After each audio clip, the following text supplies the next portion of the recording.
The issue of who exactly instigated and carried out the plot against Jesus has been misconstrued by the Roman Church. Blaming all Jews for this is a misconception that has been used to justify blood libels, persecutions, pogroms, and general demonization directed against Jews. Just a simple anti-Semitic falsehood. There was very well-known and used statement: the Jews cried, "Hosanna, Hosanna," on Friday and "Crucify, Crucify" on Sunday. This hate doctrine presented Jesus and his disciples as more Gentile-like, not as true Jews, but rather detached from their environment, culture, and people. When Jesus locked horns with Pharisees, he usually did so within the ongoing internal Jewish debate of the era, dealing mostly with two issues that hadn't been finalized at that point in time. One, what exactly is obedient Shabbat observance and where the line is crossed into disobedience. Second, what represents ritual impurity and what infects it. Further disputes between Pharisees and Jesus are over interpretations of the oral Torah. This type of internal debate among Jews was typical in its day. Even now, in modern times, Orthodox Jewish men heatedly debate points of oral ruling in every yeshiva.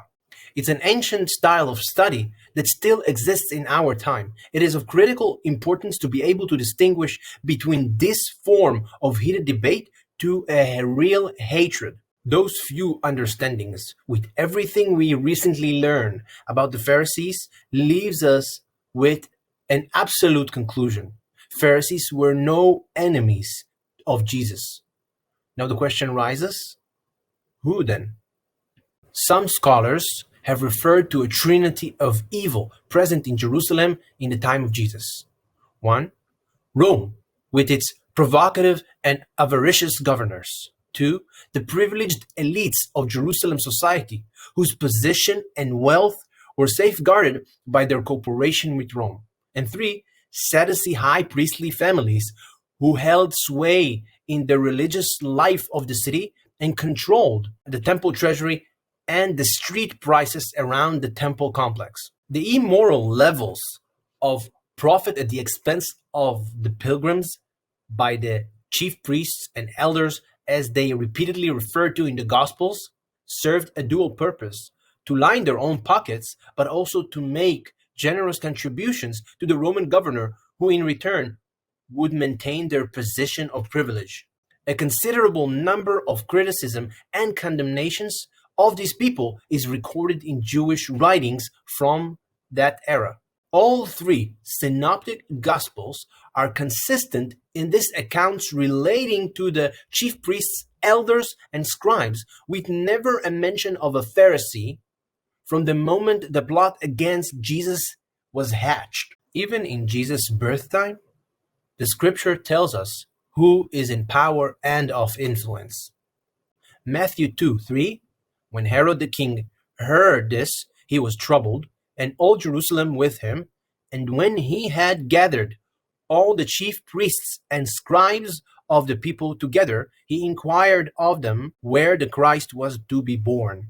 And in Jesus' missionary, Matthew 16:21, from that time Jesus began to show his disciples that he must go to Jerusalem and suffer many things from the elders and chief priests and scribes, and be killed and be raised the third day. And in Matthew 20:18-19, behold, we are going up to Jerusalem, and the Son of Man will be betrayed to the chief priests and to the scribes, and they will condemn him to death, and deliver him to the Gentiles to mock and to scourge and to crucify. Jesus always knew how exactly he's going to meet his end and by the hands of whom. But there is a turning point that puts Jesus on the radar of this small elite clique. So the moment that Jesus is getting on the radar of that small group that we mentioned is the moment that he overturned the table of the money changers. Matthew 17:12. Then Jesus went into the temple of God and drove out all those who bought and sold in the temple, and overturned the tables of the money changers and the seats of those who sold doves. And he said to them, it is written, my house shall be called a house of prayer, but you have made it a den of thieves." Then the blind and the lame came to him in the temple, and he healed them. But when the chief priests and scribes saw the wonderful things that he did, and the children crying out in the temple and saying, "Hosanna to the Son of David," they were indignant. Now, a further explanation is required here. Jews and Gentiles from all the corners of the Roman Empire came to Jerusalem at the appointed times. They were required to pay half a shekel of silver for the upkeeping of the temple. That is a commandment given by God. Exodus 30:13. "This is what everyone among those who are numbered shall give.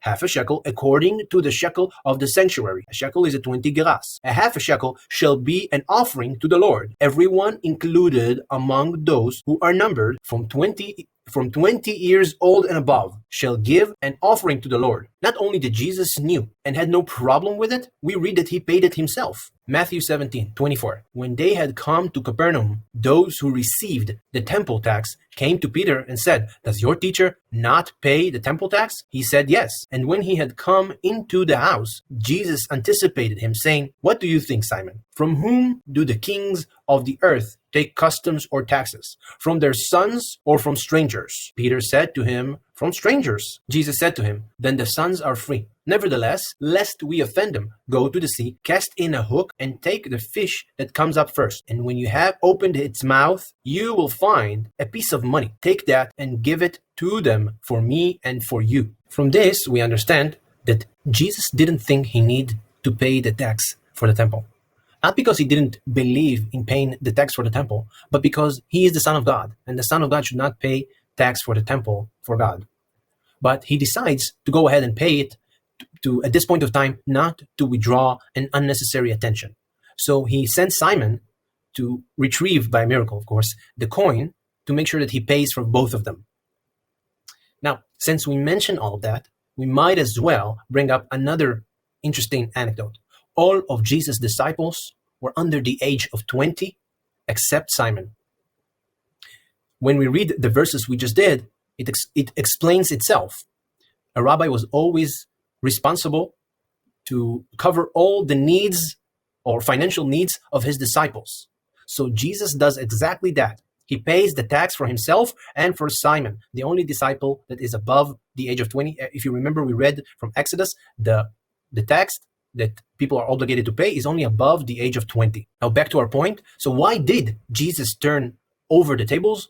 Not because they were collecting the tax, but because of the exorbitant rates of exchange from which the elders and Jerusalem priesthood fill their pockets through their proxies, the money changers. You see, people came from different places. They had to change their money in order to pay the half shekel. And of course, the rates for the sacrificed as animal was also way too high.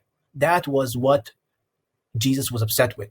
Once Jesus disrupted the equilibrium of Jerusalem's privileged few in the temple area by affecting their pockets, Jesus placed himself firmly in their awareness as a threat due to his popularity among the people. We can see it in the scripture. In Matthew 26, starting from verse 1, "Now it came to pass when Jesus had finished all this saying that he said to his disciples, 'You know that after 2 days is the Passover, and the Son of Man will be delivered up to be crucified.' Then the chief priests, the scribes, and the elders of the people assembled at the palace of the high priest, who was called Caiaphas, and plotted to take Jesus by trickery and kill him. But they said, 'Not during the feast, lest there be an uproar among the people.'" It is clear that this small group that plotted to eliminate Jesus feared the vast number of regular Jews. For example, in Luke 19 again, 47, the chief priests, the scribes, and the leaders of the people sought to destroy him and were unable to do anything, for all the people were very attentive to hear him. And another example is in Luke 22, "And the chief priests and the teachers of the law were looking for some way to get rid of Jesus, for they were afraid of the people." Now, there are more examples that distinguish between this little group that plotted against Jesus and the rest of the Jews. Now we understand why they had to come to arrest him in the middle of the night. It is important to clarify that the Sanhedrin that gathered in Caiaphas' house in the middle of the night was not the full Sanhedrin. This was the middle of the night of a Passover, and they were exhausted from holding courts all day in smaller groups of 23 members in different places in the city. Now, the evidence in the Gospels as how through his preaching and healing, many thousands came to believe in him, at the very least as a prophet, is overwhelming. They were all Jews, and so were his disciples. And none of them, nor the Pharisees, had nothing in common with those privileged few supporters of Rome who sought to eliminate him. His execution was carried out by Roman soldiers under the orders of a Roman governor, as nobody else had the authority to order such an execution. The plot to eliminate him was the work of a very small, entirely corrupt group that thrived under Roman rule while being loathed by the Jewish masses. To summarize this part of Jesus' true enemies, the quote mentioned earlier, the Jews cried, "Hosanna, Hosanna" on Friday and "Crucify, Crucify" on Sunday, can seen as no more than an anti-Semitic slur with no basis in fact. The large Jewish crowds of simple folk shouting Hosanna had nothing to do with the small privileged clique shouting Crucify a few days later. The reality is that after Rome took control of the church in the 4th century, they went to great lengths in teaching and writing to remove all responsibility for the crucifixion from Rome and divert blame to the Jews in general. The Roman rulers and the small Sadducee elite were the true enemies of Jesus, not the Pharisee, and certainly not the Jewish masses who followed him everywhere.